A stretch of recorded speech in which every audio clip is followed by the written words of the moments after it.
Here are the solutions to those two problems. The first one is just the quotient rule with a bit of chain rule thrown in there for good measure.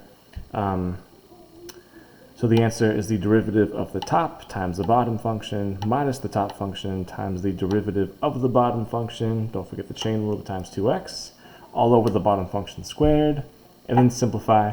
There's not too much you can do to simplify. Just factor out a 2x, and there's your answer. Number 2. Oh yes, and if you did not factor out the 2x, it's still correct. As long as you did something to this version to clean it up, your answer is right. Number 2 is the proof. It's a bit more involved. So we start off by using the limit definition of the derivative.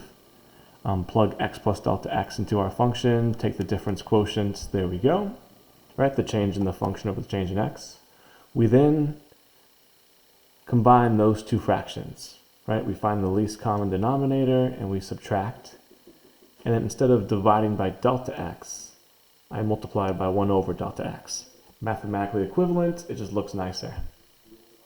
And step like 2 or 3, I just, let's see, I took this delta x and put it to the bottom of that fraction. I just like traded the denominators, which you're allowed to do for multiplication. And then I factored out a negative sign and rearranged those terms. I did that because now this is f prime.